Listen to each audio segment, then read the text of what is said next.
सर्वांना नमस्कार. मावळा मी यूट्यूब चॅनलमध्ये मी अरुण तुम्हा सर्वांचं पुन्हा एकदा स्वागत करतोय. आणि आजची ही शॉर्ट व्हिडिओ आहे एका हिंदू संस्कृतीच्या उत्सवाबाबत. तर आपल्या हिंदू संस्कृतीमध्ये खूपच सण उत्सव साजरे केले जातात. तर त्यापैकीच एक हा सण आहे. तर हा सण जास्त करून दक्षिण भारतामध्ये म्हणजे आपल्या केरळ, तामिळनाडू या ठिकाणी जास्त प्रमाणामध्ये साजरा केला जातो. तर हा उत्सव आपल्या ठिकाणी काल साजरा केला. तर त्या उत्सवाचं थोडक्यात महत्त्व आणि सण कोणत्या प्रकारे साजरा करतात हे आपण जाणून घेऊया. तर चला मी तुम्हाला दाखवतो नेमकं अशा प्रकारे ही पूजा केली जाते.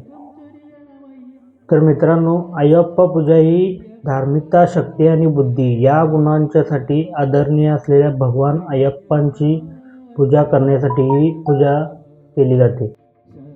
तर ही पूजा करताना या पूजेमध्ये देवतेला आवाहन करणे, मंत्र श्लोक जपणे, प्रार्थना आणि मेन म्हणजे जे आपण समोर बघतो ते दिवे अर्पण करणे अशा विविध परंपरेचा यामध्ये समावेश असतो. मित्रांनो, बऱ्याच भाविकांसाठी ही पूजा 41 दिवसांच्या आध्यात्मिक शिस्तीच्या कालावधीनंतर पूर्ण केली जाते.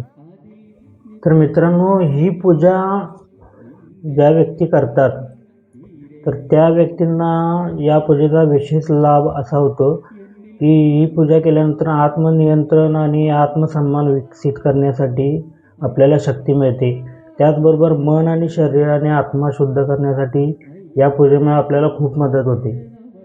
तर मित्रांनो, या पूजेनंतर शेवटी असते ती देवाला नारळ अर्पण करण्याची वेळ आणि याबरोबरच हा कार्यक्रम पूर्ण होतो. तर मित्रांनो, ही तुम्हाला अय्यप्पा पूजेचा छोटासा व्लॉग कसा वाटला हे मला नक्की कळवा. आणि तुम्हाला अशीच नवीन माहिती जर हवी असेल तर चॅनलला सबस्क्राईब करा. तोपर्यंत बघत राहा मावळा यूट्यूब चॅनल.